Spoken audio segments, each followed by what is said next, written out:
ताज्या बातम्यांसाठी ABP माझाला subscribe करा आणि बेल आयकॉन प्रेस करा। रिमांड घेण्यात आलेली नव्हती, त्यामुळे फक्त सध्या तरी चौकशीसाठी ताब्यात घेण्यात आलेला आहे। पण रिया आता बाहेर आलेली आहे। ही दृश्य आता आपण या क्षणाची थेट लाईव्ह दृश्य पाहतोय। एबीपी माझावर तुम्ही पाहताय रिया बाहेर येतानाची दृश्य। गेले काही दिवस तिची सलग चौकशी सुरू आहे, कधी सीबीआय कडून, कधी एनसीबी नार्कोटिक्स कंट्रोल ब्युरो कडून। आता ही रियाची थेट दृश्य चौकशीनंतर बाहेर पडतानाची।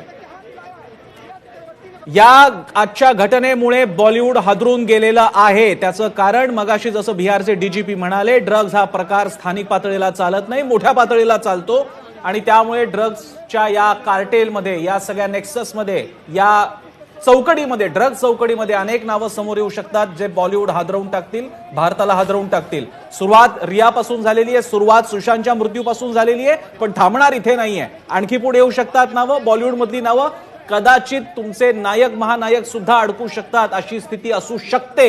अर्थात ते अवलंबून आहे रिया काय म्हणते त्याच्यावरती। आपण आता स्पेक्युलेट करू शकत नाही नावांबद्दल, पण हे मात्र खरं आहे, जसं आपल्याला डीजीपी म्हणतात बिहारचे, ये बडे लोगों का खेल है। आता या बडे लोगों का खेल मध्ये रिया चक्रवर्ती कुठे होती, किती मोठी प्लेयर होती? सुशांतच्या ड्रग्सच्या प्रकरणाची केवळ सुरुवात होती, आणखी एक मोठं नेक्सस होतं का बॉलिवूडमध्ये ते बघावं लागणार आहे आणि त्याची सुरुवात आजच्या या चौकशीपासून सुरू होईल असं आपल्याला दिसतंय। आणि मगाशी जसं आपले प्रतिनिधी गणेश ठाकूर सांगत होते, सुशांत जो मुळात डिप्रेशन मध्ये होता, त्याची औषधं सुरू होती, त्याच्या जोडीला ड्रग्सचं सेवन ते त्याने स्वतःहून केलं का रियामुळे त्याला ते व्यसन लागलं, ते अचानक तुटलं का? कारण ड्रग चालू ठेवल्यानंतर किंवा डिस्कनेक्ट केल्यानंतर सुद्धा तुमच्यावर परिणाम होतात। मी जातोय दीपेश त्रिपाठीकडे, आमचे प्रतिनिधी रियाच्या या आता जिथे चौकशी झाली त्या परिसरात। दीपेश, आता पुढे काय? रिया आता कुठे जाणार? ती घरी जाणार का परत तिला बोलवलं जाणार? प्रसन्न, सध्या तरी दृश्यांमध्ये आपण पाहू शकतो की या हालचालीच्या अतिशय वेग आलेला आहे या हालचालींना, आणि रिया जी आहे कुठच्याही क्षणी खाली येऊ शकते। तिची मेडिकल केली जाणार आहे सायन रुग्णालयामध्ये।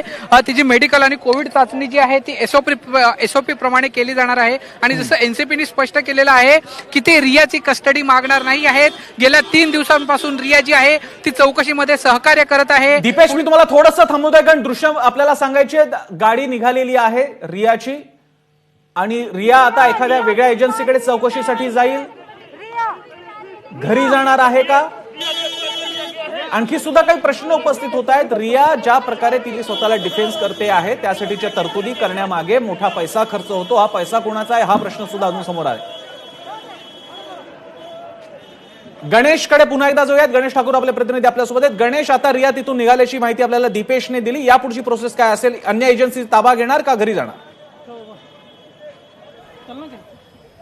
पाहावं लागेल की तिची कस्टडी घेत नाहीये तर तिला घरीच पाठवण्यात येतं का, मेडिकल वगैरे, जसं दीपेश म्हणतो की मेडिकल करण्यासाठी नेण्यात येते। पण आता ती जाते तर अरेस्ट झाल्यानंतर जर प्रोसिजर जे आहे ते फॉलो करण्यात येईल। एनसीबी सूत्रांचं म्हणणं आहे की आम्ही रिमांड घेणार नाही कारण ती सहकार्य करते तपासामध्ये। तर आता उद्या तिला परत बोलवण्यात आलंय का, ह्या सगळ्या प्रश्नांची उत्तरं थोड्याच वेळात एनसीबी कडनं मिळेलच। आणि पुढचा प्रोसिजर काय असणार आहे, बेल ग्रांट केली आहे तर काय कंडिशन्स काय ठेवल्या आहेत, कारण बेलेबल सेक्शन आहे, या सगळ्या प्रश्नांची उत्तरं एनसीबीच्या अधिकाऱ्यांकडनं थेट मिळू शकतील। आता तरी असंच कळतंय की रियाची रिमांड नाही घेण्यात येणार आहे कारण ती सहकार्य करते या चौकशीमध्ये।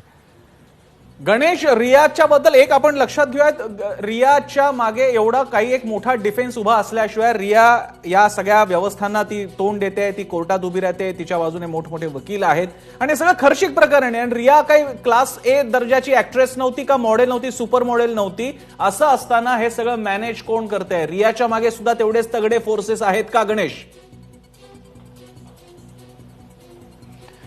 शक्यता नाकारता येत नाही कारण रिया ए क्लास ए कॅटेगरीची ऍक्ट्रेस नसली तरी तिचे कनेक्शन्स होते। सुशांतची ती गर्लफ्रेंड होती, महेश भट्ट सारख्या मोठ्या निर्माता दिग्दर्शक जे आहेत त्यांच्याशी तिचे थेट संबंध होते, मुलासारखं ती तिला त्या पाहायचे। तर इंडस्ट्रीमध्ये असल्यामुळे आणि तिचे वडीलही मोठे सर्जन आहेत, आर्मीमध्ये लेफ्टनंट कर्नलच्या रँकचे सर्जन होते, म्हणून ती अप्पर मिडल क्लास फॅमिलीमधली होती। सतीश माने शिंदे सारखा मोठा लॉयर त्यांनी अपॉइंट केलं, फीसचा प्रश्न उचलण्यात आला, तर तिचं म्हणणं की ते विदाउट फीस हे काम करतात। मात्र ज्या प्रकारे एक स्ट्रॉंग लिगल केस लढायची आहे, श्याम दिवाण यांना हायर करण्यात आलं होतं सुप्रीम कोर्टामध्ये, ते भारताचे टॉपमोस्ट लॉयर आहेत। तर हे प्रश्न उपस्थित केलेच गेले आहेत की ह्याच्या मागे कोण आहे का, मदत करताय का? तर तिचं म्हणणं आहे की आम्ही मित्रांकडनं परिवाराकडनं मदत येते, पण तिने इंटरव्ह्यूमध्येच म्हटलं होतं की आता माझं करिअर संपलेलं आहे, 17,000चं EMI मी भरू शकत नाही. तर असे विरोधाभास किंवा बरोबर अशी आहे. उत्तरं तिच्याकडनं जी आली ते विरोधाभास निर्माण निश्चित करतात. कारण आता असा एवढा मोठा एक लिगल बॅटल लढण्यासाठी आर्थिक जे आर्थिक आपण म्हणू शकतो की एक मदत लागणारच आहे. तर ती परिवाराकडनं मिळते ती असं म्हणते. पण एक दृष्टिकोनातून जर पाहिलं आपण तर रिया काही मॉडेलिंग असाइनमेंट्सही करायची, तिचं काही एन्डॉर्समेंट्सही होते, त्यातनंही पैसे येतात असं म्हणते. पण आत्तासाठी जर पाहिलं तर रियाकडे काम नव्हतं म्हणून हे प्रश्न उपस्थित केले गेले.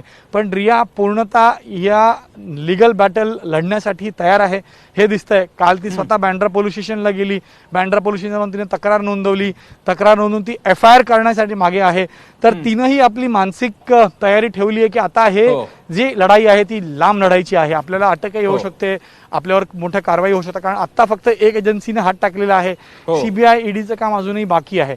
CBI खूपच स्ट्रॅटेजिकली तपास करते आणि मेन केस CBIची असणार आहे कारण त्यामध्ये IPC सेक्शन्स आहेत.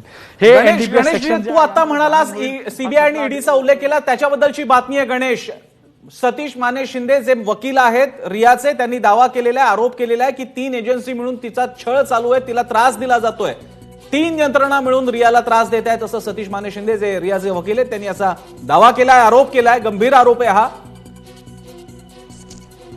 पुन्हा एकदा गणेशकडे जाऊयात. गणेश, एकीकडे एक असा मोठा टर्न मिळत असताना माने शिंदे यांच्यासारख्या ज्येष्ठ वरिष्ठ वकिलांनी असा आरोप करणं 3 एजन्सीज बद्दल, याच्याकडे कसं बघायचं?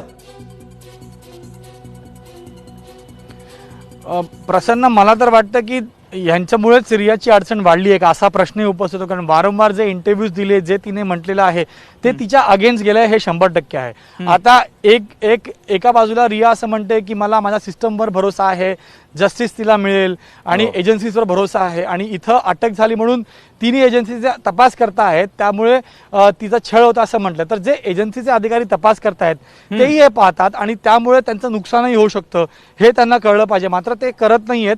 आणि जो सल्ला दिला गेला आहे किंवा ज्या प्रकारे रिया पुढे चालली आहे या प्रकरणामध्ये, त्यावरती अनेक प्रश्न उपस्थित होतात. कारण ऑनगोईंग इन्व्हेस्टिगेशनमध्ये आपण कमेंट नाही केलं पाहिजे, हा सर्वात मोठा सल्ला, पहिला सल्ला कोणताही ॲडव्होकेट आपल्या क्लायंटला देतो.